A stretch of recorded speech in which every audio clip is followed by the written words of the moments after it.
क्या है आयुर्वेद? आपके किचन में रखे हुए कुछ गरम मसाले, या धोती कुर्ता और तिलक लगाकर पेड़ के नीचे दवाइयां बांटता हुआ कोई झोला छाप डॉक्टर, या आयुर्वेद के नाम पे सड़क के किनारे तंबू लगाकर दवाइयां बांटता हुआ एक पाखंडी, या बिना रिसर्च के लिखी गई कोई देहाती किताब? अफसोस की बात है कि हम में से अधिकतर लोग यही मानते हैं और यही जानते हैं, और इसी चूक का परिणाम है कि आज हमें यह दिन देखने को मिल रहा है। और साथ ही मैं आपको सचेत कर देना चाहता हूं कि अगर अब भी हम ना सुधरे, हम आयुर्वेद को नहीं जाने, नहीं पहचाने, तो मुझे नहीं मालूम कि आयुर्वेद का क्या होगा, लेकिन मानव जाति का पतन तो मैं निश्चित रूप से देख रहा हूं। और जो लोग मेरी इस बात से इत्तेफाक नहीं रखते, वो अपनी क्वालिटी ऑफ हेल्थ और क्वांटम ऑफ लाइफ को कंसिडर करें। साधनों के अभाव में हमारे बड़ों में से अधिकतर लोग 100 वर्ष की आयु तक पहुंचते थे। ये वो आयु है जिसकी आज हम साधन संपन्न होने के बावजूद भी कल्पना तक नहीं करते। और मैं एक बात आपसे पूछना चाहता हूं कि ये जो मॉडर्न साइंस है, ये किस तरह का इलाज कर रही है? कि आपको यदि शुगर हो गया तो आप दवाई खाइए, कब तक? जिंदगी भर। आपको ब्लड प्रेशर हो गया, आप दवाई खाइए, कब तक? जिंदगी भर। आपको थायराइड हो गया, आप दवाई खाइए, कब तक? जिंदगी भर। आपकी किडनी खराब हो गई, बदल दीजिए। आपका लिवर खराब हो गया, बदल दीजिए। आपको गांठ हो गई, काट डालिए। ये किस तरह की चिकित्सा है? और ये चिकित्सा नहीं, ये केवल सिम्टम्स को दबाना है, क्योंकि ये बाहर से आपको नॉर्मल रीडिंग देते हैं, शुगर ठीक है, ब्लड प्रेशर ठीक है, लेकिन अंदर बीमारी अपना काम कर रही है। 15 साल बाद आपकी किडनी खराब, किससे? शुगर से, ब्लड प्रेशर से। आज का नर्वस सिस्टम खराब, आपकी आंखें खराब, आपको ये कॉम्प्लिकेशन, आपको ये कॉम्प्लिकेशन।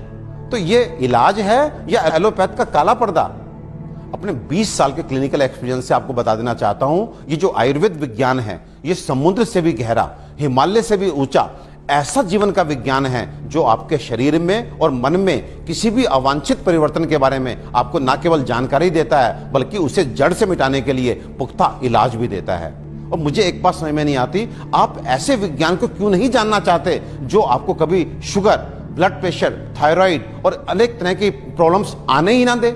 और यदि दुर्भाग्य से आ गई, आपके जेनेटिक कॉम्पोजिशन इस तरह का है कि आपको ये बीमारियां लग जाती हैं, तो इनसे कैसे आप बचे रहें और कैसे आप ठीक हो सकते हैं, इसके बारे में भी पुख्ता जानकारी दे। मित्रों, आयुर्वेद सबसे पहले स्वस्थस्य स्वास्थ्य रक्षणम के लिए आपको ऋतुओं के हिसाब से आपको क्या खाना चाहिए, क्या पीना चाहिए, किस तरह की जीवनचर्या आपकी होनी चाहिए, ये सब सिखाता है। और उसके बाद अनफॉर्चुनेटली यदि आप बीमार पड़ते हैं तो यहाँ पर लाखों दवाओं का वर्णन है, जिसमें आपकी काष्ठ औषधियाँ यानी कि जड़ी बूटियों से बनी औषधियाँ, आपके मिनरल्स यानी कि खनिजों से बनी औषधियाँ, रस औषधियाँ, इतनी सारी औषधियों का वर्णन है जो आपके उन बीमारियों के लिए भी आपको इलाज देती हैं, जिसमें आज का मॉडर्न साइंस जो है अपने हाथ खड़ा कर देता है। आज फैली किसी भी विषाणु जनित बीमारी के लिए वेंटिलेटर्स का इंतजाम मॉडर्न साइंस करता है। केवल किस लिए? इसलिए कि वो तब तक आपको जीवित रख सके जब तक वायरस अपने आप आपको छोड़ के नहीं चला जाता। तो ये किस तरह का इलाज है? जबकि आयुर्वेदिक औषधियां ऐसी हैं जो सीधे जाके वायरस को मार के आपको बीमारी से बाहर लेके आती हैं, आपको मौत से मुंह के बाहर लेकर के आती हैं। तो दोस्तों, विश्वास कीजिए, अपने आयुर्वेद को मान दीजिए, सम्मान दीजिए, जानिए, पहचानिए, अपनाइए और अपने जीवन को, अपनी हेल्थ को अच्छा कीजिए। आयुर्वेद का इलाज ना तो धीमा है और ना ही लंबा, बल्कि यह रोगों को जड़ से खत्म करता है। आधुनिक सर्जरी दुनिया को आयुर्वेद की ही देन है। आचार्य सुश्रुत को सारा संसार निर्विवादित रूप से शल्य चिकित्सा का जनक मानता है। आयुर्वेद में उन बीमारियों की भी सफल चिकित्सा हो सकती है जिन्हें आधुनिक चिकित्सा विज्ञान ला इलाज मानकर आजीवन रोगी को दवाएं खिलाता रहता है। आयुर्वेद आपके और आपके बच्चों के लिए सुरक्षित है। आयुर्वेद अपनाएं और रोग मुक्त जीवन पाएं।